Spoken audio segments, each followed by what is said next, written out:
આજે ફરીથી આપણે ટ્રાન્સપોર્ટેશનનો બીજો પોઈન્ટ જોશું. હવે ફ્રેન્ડ્સ, આજે આપણે જોશું કે રિવર્સ ચાર્જનું સેટઅપ ક્યાંથી કરવામાં આવે અને એ સેટઅપ આપણે કામ શું લાગે. તો સૌપ્રથમ અહીં મેં પાર્ટી ખોલી લીધી છે. હવે ફ્રેન્ડ્સ, એમાં જશું સેટઅપમાં. એમાં ફ્રેન્ડ્સ કંપની સેટઅપ, એમાં લેશું ફ્રેન્ડ્સ જીએસટી સેટઅપ. અહીં ઓટો જીએસટી આપેલું છે, અહીંયા તમે તારીખ ચેન્જ કરવી હોય તો કરી શકો છો. ત્યારે આપણે એ કાંઈ ચેન્જ કરતા નથી. ત્યાર પછી અહીં તમે નીચે જશો ફ્રેન્ડ્સ તો રિવર્સ ચાર્જ સેટઅપ તમને જોવા મળશે. અહીં યુઆરડી એકાઉન્ટ સેટઅપ છે, તો અહીં તમારે લેવાનું રહેશે સેલ એસી જીએસટી. અહીં સીજીએસટી છે, તો ફ્રેન્ડ્સ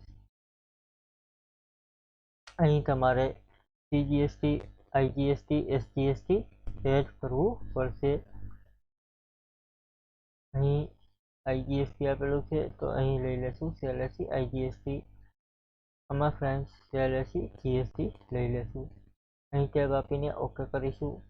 ત્યાર પછી અહીં આરસીએમ ઇફેક્ટ છે, તો યસ કરી દેશું.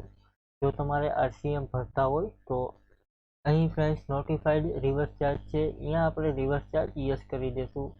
અહીં રિવર્સ ચાર્જ એકાઉન્ટ સેટઅપ છે, તો એ આપણે લઈ લેશું. અહીં સેલ્સ એસી જીએસટી, એસજીએસટીમાં સેલ્સ એસી જીએસટી લેશું. ત્યાર પછી આઈજીએસટીમાં સેલ્સ એસી આઈજીએસટી ટેબ આપીને ઓકે કરી દેશું. અહીં એસ્કેપ આપીને સેટઅપ સેવ કરીશું ફ્રેન્ડ્સ. હવે ફ્રેન્ડ્સ ટ્રાન્ઝેક્શનમાં જશું, એમાં સેલ ઇનવોઇસ. અહીં ઇન્સર્ટ આપીશું, ડેબિટ કરીશું, નવી પાર્ટી ફરીથી ક્રિએટ કરીશું.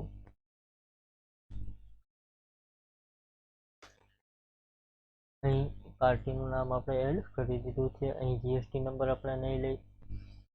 હવે ફ્રેન્ડ્સ અહીં ટ્રાન્સપોર્ટ આપણે નો કરીશું. ત્યાર પછી અહીં સિટી એ બધું ઓકે કરી દેશું. અહીં આપણે એડ કરી દીધું છે. ત્યાર પછી ઇન્વોઇસ ટાઈપમાં જીએસટી ટેક્સ ઇન્વોઇસ લઈ લેશું. ત્યાર પછી બિલ ડેટ આપેલી છે. ત્યાર પછી GST sorry friends bill number આપેલા છે, અહીં જીટી લેશું. ત્યાર પછી અહીં સેલ્સ ઇન્વોઇસમાં તમે ફ્રેન્ડ્સ આઉટ ઓફ રાજ્યમાં માલ વેચતા હોય તો અહીં તમારે સેલ્સ એસી આઈજીએસટી આવશે. અહીં આપણે સેલ્સ એસી જીએસટી લેશું. અત્યારે અહીં જોશો તો તમને આ પ્રમાણની ડિટેલ જોવા મળશે. અહીં આપણે સેટઅપ કરેલું હતું એટલા માટે હવે ફરીથી અહીં નવો એચએનએસ કોડ આપણે એન્ટર કરવાનો રહેશે. અહીં એડ કરીશું. અહીં ટ્રાન્સપોર્ટ 5% રાખીશું ફ્રેન્ડ. રિવર્સ ચાર્જ અહીં કોમોડિટી છે, તો યસ કરી દેશું. અહીં કોમોડિટીમાં સર્વિસ લેશું. ત્યાર પછી અહીં રિવર્સ ચાર્જ એપ્લિકેબલ છે, તો યસ કરીશું ફ્રેન્ડ. ત્યાર પછી ટ્રાન્સપોર્ટમાં 100% રિવર્સ ચાર્જ હોય છે, એન્ટર આપીશું.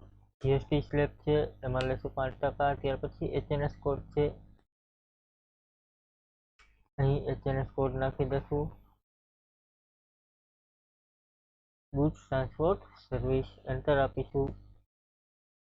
ટેબ આપીને ઓકે કરીને સેવ કરી દઈશું.